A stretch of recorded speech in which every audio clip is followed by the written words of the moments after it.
Dios les bendiga, hermanos, amigos. Vamos a considerar la lección de esta tarde. Estamos hablando de la iglesia en Corinto y hemos dicho, hermanos, que la iglesia en Corinto era una iglesia que tenía muchos problemas y particularmente había una desunión muy marcada entre sus miembros. Los hermanos tristemente eran carnales, eran hermanos que peleaban, eran hermanos que se demandaban, eran hermanos que había división entre ellos. Y para ayudar a solucionar estas cosas, el apóstol Pablo escribe una carta, esta primera carta, aunque como dijimos en la lección anterior, ya había escrito anteriormente a la iglesia. Pero esto que conocemos nosotros como la primera carta a los Corintios son instrucciones de parte de Dios para ayudar a la iglesia a solucionar todos estos conflictos. Y si ustedes se fijan, el apóstol Pablo comienza haciendo un diagnóstico. No solamente de todas las cosas malas que seguramente, ¿verdad?, él estaba preocupado por señalar en esta carta, pero también les hace ver las cosas buenas y les hace ver los privilegios, las bendiciones que ellos tenían, lo cual es fundamental para que ellos puedan corregir, ¿verdad?, todos estos problemas que había entre ellos. La iglesia en Corinto, hermanos, fue ricamente bendecida. Fue una iglesia que tenía, aunque a lo mejor no estaban plenamente conscientes de ellos, tenían muchas bendiciones de parte de Dios. Y Pablo les hace ver esto para que pudieran reconocer, ¿verdad?, lo afortunado, lo bendecido que ellos eran como iglesia. Vamos viendo, hermanos, algunas cosas que el apóstol Pablo comienza diciendo en esta carta. Algo bien claro, bien obvio que podemos ver aquí y que les dice, que estuvieran conscientes de esto, es que ellos eran la iglesia de Dios. Ellos eran.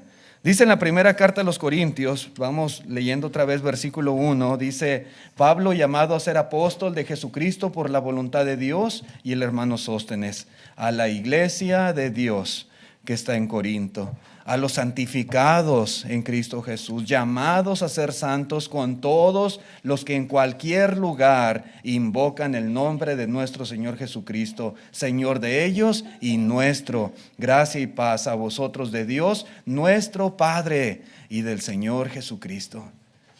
Así empieza hablando aquí el apóstol Pablo. Y hermanos, a diferencia del resto de la ciudad, ellos eran en Corinto personas que tenían una relación especial con Dios. No podemos hablar, ¿verdad?, de toda la gente que vivía en Corinto, pero sí de la iglesia en Corinto. Ellos eran diferentes al resto de las personas. Y ellos tenían que reconocer este privilegio que tenían, este privilegio que les había sido otorgado de parte de Dios. Ellos eran la iglesia de Dios. El Señor los había llamado por medio del Evangelio, los llamó para salir del mundo, los llamó para dejar esa vida de pecado y para consagrarse al servicio de Dios.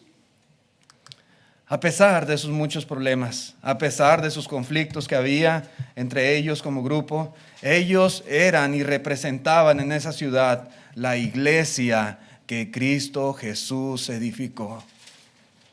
¿Cuántos habitantes habría en Corinto? No tengo el dato con exactitud. Pero toda la gente que vivía en esa ciudad, ellos eran la iglesia, representaban la iglesia que Cristo Jesús edificó. Ellos eran, ¿verdad?, quienes se encargaban de dar a conocer a esa sociedad lo que era el pueblo de Dios. ¿Sabían o no sabían? Tal vez lo sabían, pero no estaban plenamente conscientes de esto. Y Pablo comienza recordándoles esta gran verdad. Hermanos, el estar consciente de esto siempre a cualquier cristiano nos debe de hacer recapacitar en cuanto a esas cosas, ¿verdad?, esas faltas o tal vez prácticas pecaminosas que tal vez estuviéramos cometiendo. Que se nos recuerde, que se nos diga, que se nos haga ver: hey, tú eres la iglesia de Dios. Tú formas parte del pueblo de Dios, santificado por Cristo Jesús, lavado por la sangre de Cristo. Tienes que recapacitar en cuanto a tu conducta, tu forma de vida. No puedes vivir así. Y esto era algo muy claro, hermanos, que ellos necesitaban recordar. Y es que ellos, hermanos, ya no eran del mundo. Los hermanos corintios ya no eran del mundo. Ellos habían sido trasladados de la potestad de las tinieblas al reino de Cristo Jesús. Ellos ya no vivían bajo el gobierno de Satanás. Ellos ahora vivían bajo el gobierno de Cristo Jesús y sus vidas, es lo importante, sus vidas tenían que reflejar lo que ahora eran en verdad. Ya no podían vivir como carnales, como gente del mundo peleando y así de esa manera. No, eran un pueblo especial, eran la iglesia de Dios allí en Corinto. Los hermanos habían sido santificados en Cristo Jesús, habían sido llamados como pueblo para llevar ese nombre y tenían que llevarlo y ponerlo en alto ante el mundo que les rodeaba.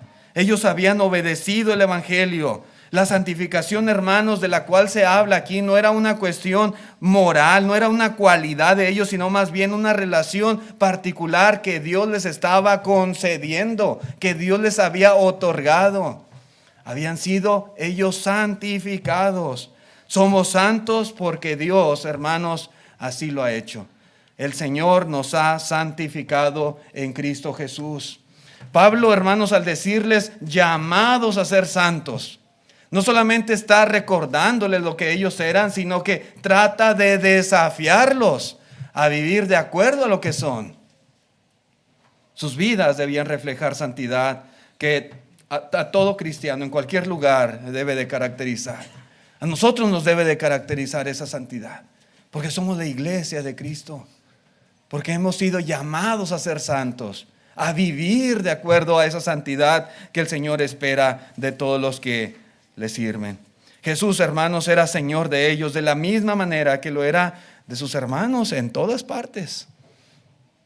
Allí en Tesalónica, allá en Éfeso y en todo lugar. El mismo Señor de ellos era Señor también de los corintios. Y ellos tenían que vivir vidas así. Los corintios tristemente, hermanos, no estaban reflejando esa santidad. Aún así debían de estar muy agradecidos. Era motivo de gratitud el simple hecho de que Pablo al escribir le está diciendo que son la iglesia de Dios. El Señor los consideraba su iglesia, pero aún así necesitaban urgentemente arrepentirse y cambiar. Esas cosas por las cuales se les escribe esta carta, esas cosas que ocupaban reprensión, amonestación de parte de Dios por medio de Pablo, necesitaban urgentemente cambiarlas. ¿Sí? Ellos necesitaban arrepentirse. Y al igual, hermanos, como la iglesia allá en Éfeso que encontramos ahí en Apocalipsis y toda iglesia local, Dios da oportunidad de reconocer los errores, de arrepentirse, de enmendar. Y si no lo hacen, llega el momento en que Dios simplemente los desconoce como iglesia. Ahí en Apocalipsis dice el capítulo 2, versículo 5, dice: recuerda por tanto de dónde has caído y arrepiéntete y haz las primeras obras, pues si no vendré pronto a ti y quitaré tu candelero de su lugar si no te hubieres arrepentido. Las 7 iglesias, los 7 candeleros representan, hermanos, todas las iglesias del Señor. Pero cuando una iglesia se le hace ver que está en pecado, a través de la palabra de Dios se le hace ver su error y simplemente no quiere enmendar, no quiere corregir, ¿okay? Llega un momento en que Dios deja de considerarla entre sus iglesias. Decíamos en la mañana, conoce el Señor a los que son suyos. Y Dios conoce cuáles son sus iglesias y cuáles no. Así que ellos eran la iglesia de Dios, por supuesto que sí. Santificados en Cristo Jesús, llamados a ser santos, sí. Pero no quiere decir que así como estaban era correcto y podían seguir viviendo de la misma manera. No.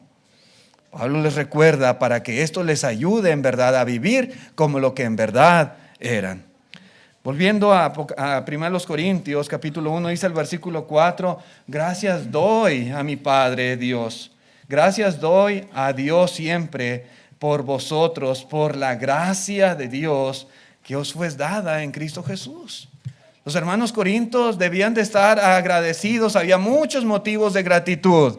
Y entre ellos dice aquí el apóstol Pablo, por la gracia de Dios que os fue dada en Cristo Jesús. ¿Cuál es esa gracia que ellos habían recibido? Hermanos, Pablo estaba muy agradecido con Dios de que los corintios hubieran sido salvos de sus pecados y que ellos hubieran sido añadidos a la iglesia que Jesús edificó. Esta es la gracia, hermanos, que recibieron por medio de Cristo. Una gracia que no fue por mérito humano.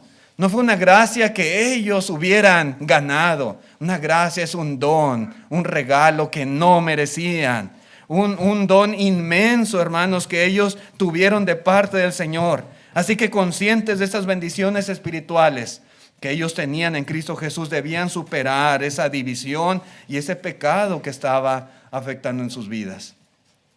La gratitud es muy importante. Cuando tenemos gratitud hacia alguien, eso nos va a ayudar a tener la mejor actitud hacia tales personas. Y si hay algo que estamos haciendo que a lo mejor esté causando, afectando a los tales, la gratitud nos ayuda a enmendar. Ellos primeramente tenían que comenzar aquí, reconociendo lo que eran y lo que tenían, lo que se les había otorgado, la gracia que habían recibido por medio de Cristo Jesús. Hermanos, ¿estamos nosotros agradecidos por la gracia que tenemos en Cristo? ¿En verdad lo reconocemos? ¿En verdad lo valoramos? ¿En verdad, hermanos, estamos dispuestos a hacer todo lo que sea posible para agradar a Dios, para cambiar, reconociendo todo lo que se nos otorgó sin merecer? ¿Estamos agradecidos también por la gracia que otros tienen en Cristo Jesús? ¿Deseamos que otros también reciban la misma gracia que nosotros hemos recibido? Pablo así se expresaba. Él daba gracias a Dios y él oraba sin cesar al Señor, agradeciendo la gracia que los corintios tenían por medio de Cristo Jesús.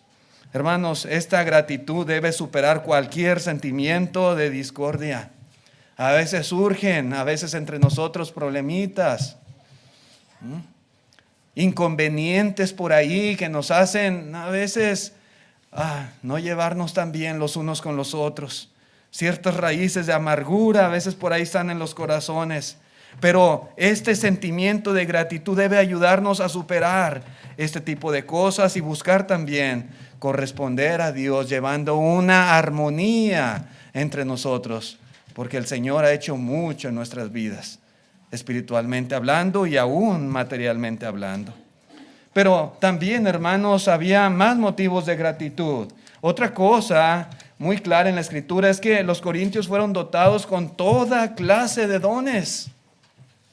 Dice allí la lectura, el versículo 5, 1 Corintios 1, dice: porque en todas las cosas fuisteis enriquecidos en Él, en toda palabra y en toda ciencia, así como el testimonio acerca de Cristo ha sido confirmado entre vosotros, de tal manera que nada os falta en ningún don, esperando la manifestación de nuestro Señor Jesucristo.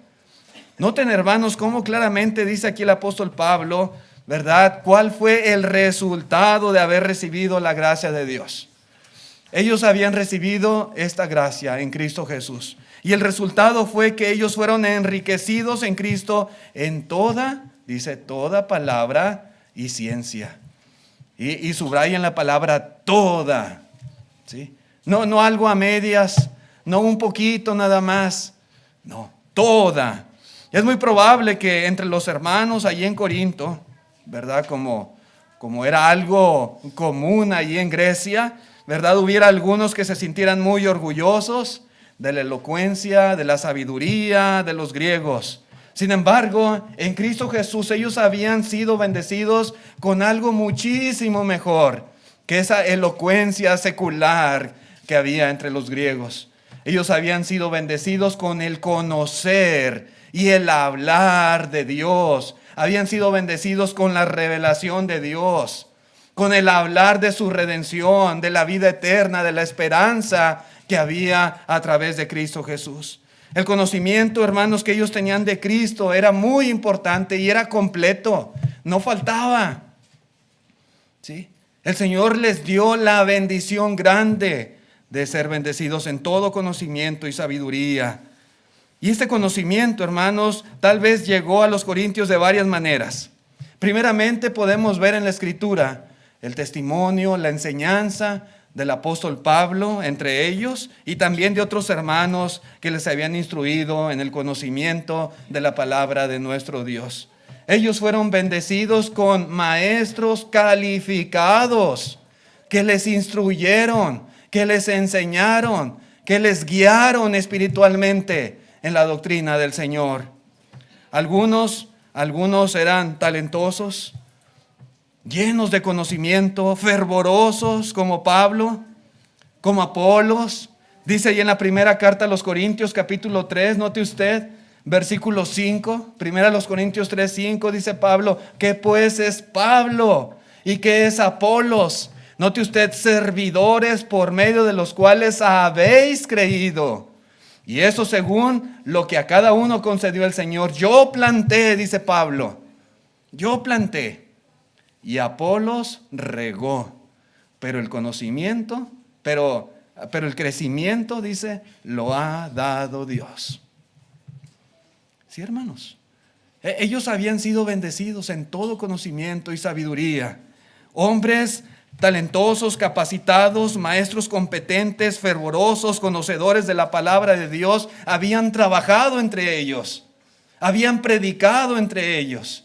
Y era una bendición muy grande que tal vez ellos no estaban aprovechando de la mejor manera posible o no les había aprovechado como debió de haberles aprovechado. Hermanos, qué bendición para la iglesia. Imagínense qué bendición para una congregación haber tenido hermanos entre ellos como Pablo y Apolos, que les hubieran instruido, que les hubieran enseñado, que les hubieran guiado. Y ellos tuvieron esta bendición, un privilegio muy grande que a lo mejor no habían reconocido y no habían sacado el provecho necesario. Pero también, hermanos, fueron bendecidos con hermanos capacitados por medio de los dones espirituales que los apóstoles transmitían por la imposición de manos. Entre los corintios había hermanos, por ejemplo, con dones de lenguas, con dones de interpretación de lenguas, con dones de profecía, con dones de discernimiento de espíritu, a tal grado, hermanos, que no les faltaría el conocimiento. Al grado que no les faltaría, hermanos, a ellos la instrucción, la sabiduría de parte de Dios, la ciencia, de una manera plena, completa, de acuerdo a lo que la iglesia necesitaba. ¿Sí? En la primera de los Corintios, capítulo 14, note usted cómo el apóstol Pablo tiene que corregir aquí detalles del hecho de que había tanta abundancia de revelación para ellos. Dice el versículo 26, ¿qué hay pues, hermanos? Cuando os reunís, cada uno de vosotros tiene salmo, tiene doctrina, tiene lengua, tiene revelación, tiene interpretación. Hágase todo para edificación. Si habla alguno en lengua extraña, sea esto por 2 o a lo más 3. Dice, y por turno. Y uno interprete. Y si no hay intérprete, calle en la iglesia y hable para sí mismo y para Dios. Asimismo los profetas, hablen 2 o 3 y los demás juzguen. Y si algo les fuere revelado a otro que estuviere sentado, calle el primero. Porque podéis profetizar todos, uno por uno, para que todos aprendan y todos sean exhortados. No solamente, hermanos, Dios proveyó en su momento hombres como Pablo y Apolos, pero ahora, a través de los dones espirituales, había hermanos inspirados por el Espíritu Santo, que tenían revelación de parte de Dios para dar a conocer a la iglesia. Revelación completa, perfecta. ¿Sí? Y había hermanos que tenían estos dones. Hermanos, tanta era la riqueza y tanta era la abundancia de conocimiento y sabiduría entre ellos que aún surgieron ciertos desórdenes en sus reuniones porque todos querían hablar y todos querían participar. Y había muchos que profetizaban y de parte de Dios recibían un mensaje y todos querían hablar. ¿Sí? Igual los que tenían lenguas y los que interpretaban. Pero dice Pablo, tranquilos, ¿verdad? Uno por uno. Y por turnos, y que otro interprete, y 2 o 3 máximo. Pero mi punto es que era mucha la riqueza que tenían en cuanto a conocimiento y sabiduría de la palabra de Dios. Mucho. ¿Sí? El punto, hermanos, es que la iglesia en Corinto fue ricamente bendecida con hombres capaces de comunicar la revelación de Dios y con hombres capaces de entender perfectamente esa revelación. Así que la condición espiritual, hermanos, decadente en la que llegó a estar la iglesia, en realidad no fue causada por falta de enseñanza o por ignorancia de la palabra de Dios, sino más bien por carnalidad, por orgullo, por rivalidades. ¿Sí? ¿Sí? Y eso era lo que estaba pasando. Una iglesia, hermanos, puede llegar a tener buenos maestros, pero si no saca el provecho necesario, si la palabra de Dios simplemente se escucha, pero de la misma manera se desecha o se olvida y no se pone en práctica lo que aquí se enseña, lo que aquí se aprende, hermanos, pues realmente difícilmente va a haber un cambio en la vida de la iglesia. Difícilmente vamos a mejorar. Difícilmente nuestras relaciones, ¿verdad?, unos con otros va a ser lo que Dios quiere. Y muy fácil, hermanos, va a haber carnalidades entre nosotros y va a haber problemas. Y eso era precisamente lo que pasaba entre los corintios. Es una bendición grande, hermanos, cuando una iglesia tiene maestros calificados, tiene hermanos que enseñan la palabra de Dios. Pero, ¿realmente se aprovecha en verdad? En el caso de los corintios, tal parece que no estaba siendo así. Hoy no tenemos ya esos dones, ¿verdad? Esos dones espirituales milagrosos, pero tenemos la palabra de Dios. Tenemos las escrituras. ¿Sí? Y a través de la escritura Dios nos revela su voluntad. Y nos reunimos, ¿verdad?, en los horarios que la iglesia establece y en cada reunión se estudian por lo general las escrituras, con el propósito de que seamos mejores. Y hay que estar agradecidos con Dios, hermanos, porque tenemos su palabra y porque muchas veces tenemos hermanos que nos enseñan. Hay iglesias que a veces batallan mucho porque no tienen, ¿verdad?, quien les enseñe. Y siempre hay deficiencia, pero muchas veces puede haber iglesias que sí tienen. Y aún así, hermanos, aún así, nuestra vida no refleja en realidad esa bendición. Pero aún más, hermanos, dice el versículo 7 que este testimonio que habían recibido acerca de Cristo, dice que había sido confirmado. Ellos habían sido bendecidos en todo conocimiento y sabiduría, pero esa palabra, esa enseñanza, no era algo vano y no era algo que se pudiera poner en tela de juicio, que a lo mejor, quién sabe, puede ser que sea verdad, puede ser que no. No había lugar a dudas porque todo testimonio fue confirmado. Es decir, había sido garantizado como divino. ¿Y cómo fue confirmado este testimonio? ¿Cómo fue confirmado? Dice el versículo 7. Hermanos, fue confirmado por medio de los dones. Por dones milagrosos que fueron hechos entre ellos. En la segunda carta a los Corintios, en el capítulo 12, versículo 12, dice el apóstol Pablo, note usted, dice, con todo, las señales de apóstol han sido hechas entre vosotros en toda paciencia, por señales, prodigios y milagros. ¿Sí? Las señales de apóstol fueron hechas entre los corintios. No podían dudar, hermanos, del mensaje. No podían dudar en cuanto a la enseñanza que recibían. Es cierto, ellos no tenían las escrituras del Nuevo Testamento. El Señor utilizó estos dones espirituales para revelar su palabra y utilizó a los apóstoles. La iglesia fue establecida sobre el fundamento de los apóstoles y profetas. Había profetas en el primer siglo. Espiritualmente, hermanos, ellos tenían ese don de parte de Dios y podían transmitir a los hermanos. Pero esa palabra, ¿cómo saber si en verdad era o no era de Dios? Bueno, señales, prodigios y milagros. Dice Pablo, señales de apóstol han sido hechas entre vosotros. Y era la manera de confirmar que ese mensaje era verdadero. Ellos no podían tener dudas sobre la validez de esa palabra que recibían. La palabra fue validada también, que no podían dudar de su origen divino. En Romanos capítulo 1, versículo 11, el apóstol Pablo escribe y dice, porque deseo veros para comunicaros algún don espiritual a fin de que seáis confirmados. Pablo, hermanos, siendo apóstol, él podía transmitir dones espirituales por la imposición de manos, de la misma manera que lo hacía Juan, que lo hacía Pedro. Y estos dones ayudaban a confirmar la palabra que se predicaba y a confirmar, por lógica también, la fe de los hermanos. Y esto fue algo que también recibieron los corintios.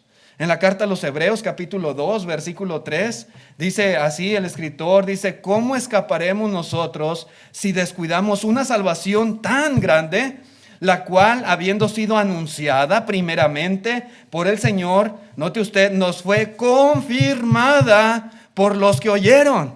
¿Y cómo fue confirmada? Dice el 4, testificando Dios juntamente con ellos, con señales y prodigios y diversos milagros y repartimientos del Espíritu Santo según su voluntad. Y esa era la manera de confirmar la palabra de Dios en el primer siglo. Los corintios no solamente recibieron la palabra, la sabiduría, el conocimiento divino, sino que se les confirmó con ese tipo de señales. Entre ellos fueron hechos toda clase de milagros y toda clase de repartimientos del Espíritu Santo. ¡Qué privilegio, hermano! Nosotros no tenemos ese privilegio hoy en día. No hemos visto en nuestros tiempos, ¿verdad? Porque estos dones cesaron. Algún milagro hecho, ¿verdad? Algún muerto resucitado, algún paralítico ser levantado. No hemos visto a un ciego recibir la vista. Ni lenguas en ese sentido, hermanos, idiomas. Pero ellos tuvieron esa bendición. La palabra fue confirmada y los apóstoles hicieron señales entre ellos. Motivo de gratitud, hermanos, que ellos tenían que tomar en cuenta para ser diferentes, para corresponder a Dios, a todas esas bendiciones que habían recibido. Pero también, hermanos, había motivo de gratitud, y Pablo lo expresa en el sentido de que ellos tenían seguridad en Cristo. Y es algo, hermanos, en la mañana yo hablaba algo de esto en la lección también.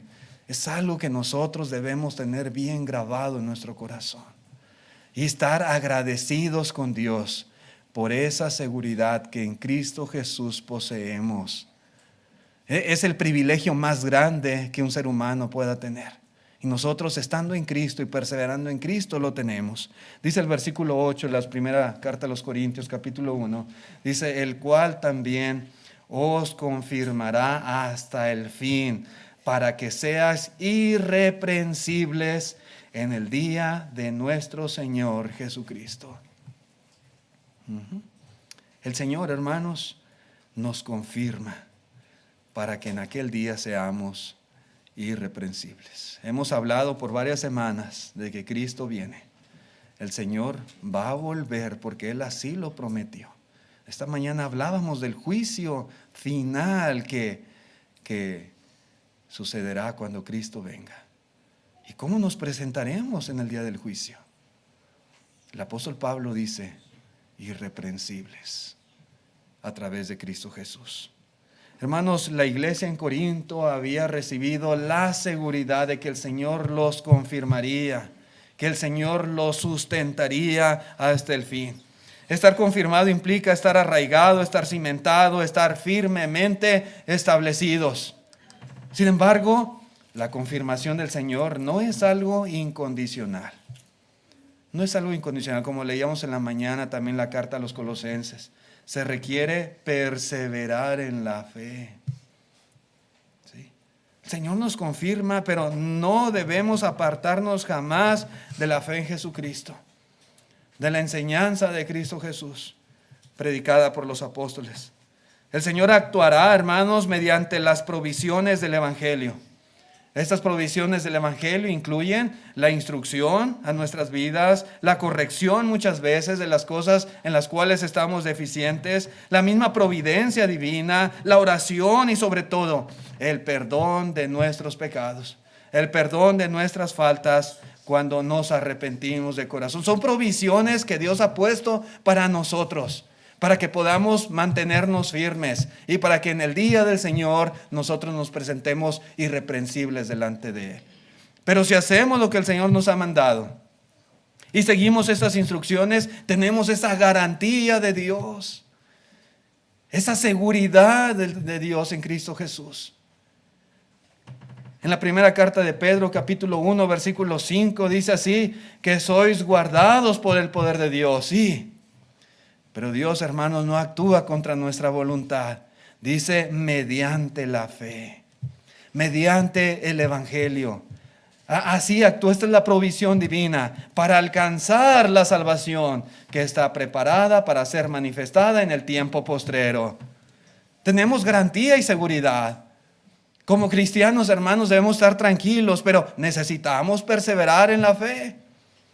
Necesitamos estar produciendo frutos en nuestra vida cristiana, no apartarnos. Y necesitamos llevar una vida como Dios quiere.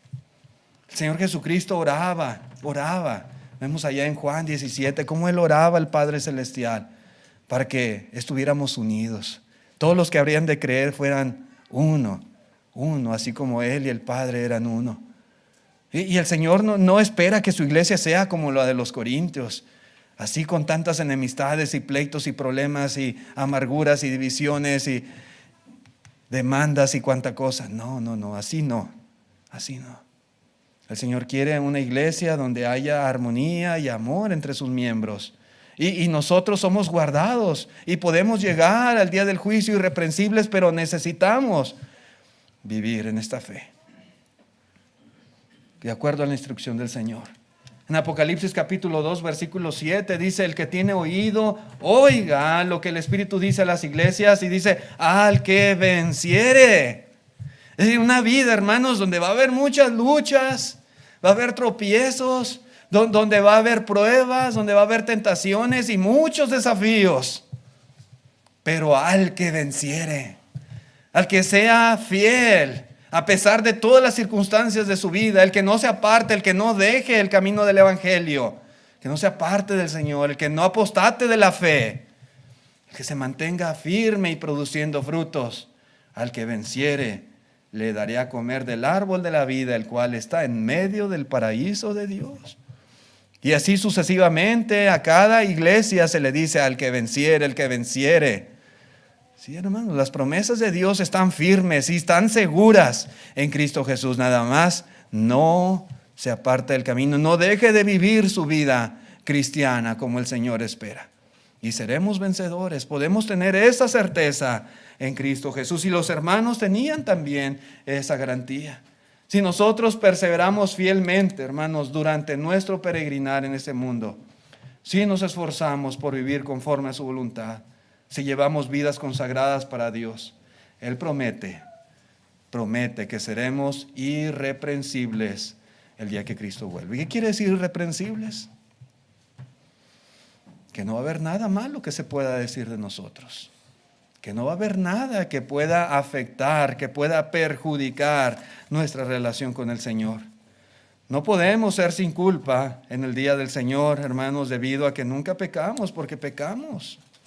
A veces de hecho, de pensamiento, de palabra, pecamos. Y en ese sentido no es que vamos a ser irreprensibles porque yo nunca pequé. No, en ese sentido no, hermanos, seremos irreprensibles porque dice aquí la palabra de Dios que el Señor nos ha perdonado nuestros pecados. Por eso vamos a ser irreprensibles, no porque nunca pequemos, porque el Señor ha sido bueno, misericordioso y nos ha otorgado esa gracia del perdón. No lo merecemos, pero el Señor ha sido bueno. Para quienes se mantienen en la fe del Hijo de Dios, ningún poder mundano podrá separarlos de su amor. Nada. No podremos ser acusados. Satanás, hermanos, no puede encontrar nada en nuestra contra. Somos irreprensibles en Cristo Jesús. En Romanos capítulo 8, versículo 1 dice, ahora pues ninguna condenación hay para los que están en Jesús, en Cristo Jesús. Los que no andan conforme a la carne, sino conforme al Espíritu. De ahí la importancia, hermanos, de vivir vidas correctas delante de Dios. Porque si somos carnales, si andamos conforme a la carne, no podremos ser irreprensibles. ¿Sí? Tenemos que vivir conforme al Espíritu. Así como el Espíritu Santo lo ha revelado a través de la palabra de Dios. Y seremos irreprensibles, podemos tener esa garantía. Así que mientras el día del Señor será un día terrible para los pecadores, para los cristianos fieles será un día feliz, un día que nos encontraremos con el Señor, un día, hermanos, en el cual comenzaremos a vivir una vida diferente, una vida nueva, para siempre estaremos con Él. Volviendo al versículo 9, 1 Corintios 1, dice: fiel es Dios, por lo cual fuisteis llamados a la comunión con su Hijo Jesucristo, nuestro Señor. Y aquí hay algo bien importante, hermanos. Todo lo anteriormente dicho, todo lo que ellos tenían, ¿verdad?, de parte de Dios en Cristo Jesús, se sustenta en esta gran verdad, en el hecho de que Dios es fiel, en el hecho de que Él siempre cumple lo que promete. El cristiano puede poner toda su confianza en Dios, puede estar seguro, puede estar tranquilo, ¿sí? Puede quitar todo sentimiento de duda, porque Dios es fiel. Seremos aceptables ante Dios en el día del juicio, no por nuestros propios logros, sino por su fidelidad. La fidelidad de Dios, hermanos, juega un papel bien importante aquí. Si el Señor nos ha prometido que cuando Cristo venga seremos irreprensibles delante de Él, así será. Solo manténgase firme en el camino de Dios. Esfuércese cada día de su vida. Trate de vivir una vida conforme a la voluntad de Dios. Trate de producir frutos a su capacidad, pero produzca frutos para el Señor. Y puede tener la seguridad, porque Dios es fiel, que en su venida usted será recompensado por el Señor. Por medio del Evangelio somos llamados a la comunión con Jesucristo. Por medio del Evangelio somos coherederos con Cristo. Por medio del Evangelio, hermanos, es que tenemos esta relación y tenemos perdón de pecados. Y vamos a ser en aquel día, delante de Dios, irreprensibles. Grábese esto, hermanos. Una palabra muy importante. Irreprensibles delante de Dios. Y un día esa comunión, hermanos, que hoy en día disfrutamos en este mundo, se perfeccionará. Porque estaremos eternamente con el Señor, en el cielo. Él fue a preparar lugar para nosotros. Así que, hermanos, nosotros, al igual que los corintios, esta iglesia aquí, Mabel y Myers, aquí en Odessa, también somos la iglesia de Dios. También representamos el pueblo de Dios en esta ciudad. Y también esta iglesia, al igual que ellos, somos una iglesia bendecida abundantemente. ¿Cierto? Compuesta por personas, por seres falibles e imperfectos. Lo somos. Ocasionalmente pueden surgir problemas. Ocasionalmente puede ser que caigamos, cometamos errores. Sin embargo, hermanos, todo problema puede encontrar solución. Si decidimos nosotros mantener nuestra lealtad a Cristo, siguiendo la guía del Evangelio y reconociendo, hermanos, todas las bendiciones que a través de Cristo tenemos como una motivación que nos ayude a ser diferentes y a vivir como en verdad se merece nuestro llamado a través de Cristo. En la primera de Juan, capítulo 1, versículo 6, dice así: si decimos que tenemos comunión con Él y andamos en tinieblas, mentimos y no practicamos la verdad. Pero si andamos en luz, si somos cristianos que en verdad andamos en luz, como Él está en luz, tenemos comunión unos con otros, y la sangre de Jesucristo, su Hijo, nos limpia de todo pecado. No que seamos perfectos, hermanos, porque nadie lo es. No que nunca nos equivoquemos, porque todos nos equivocamos. Pero andamos en luz. Estamos luchando, estamos en el camino esforzándonos, haciendo lo que el Señor nos ha llamado a hacer y tratándolo de hacerla de la mejor manera posible. Cuando el Señor ve, ¿verdad?, en vidas verdaderamente consagradas, hermanos, podemos tener esta seguridad. Sí, cometemos errores, imperfecciones, nadie es perfecto, pero el Señor Jesucristo nos limpia de todo pecado. Cuando fallamos, hermanos, no quiere decir que ya es el fin y que ya no hay esperanza para nosotros. habiendo arrepentimiento, habiendo confesión, podemos seguir adelante y seguir en la lucha. Y podemos estar seguros, seremos irreprensibles en el día del Señor.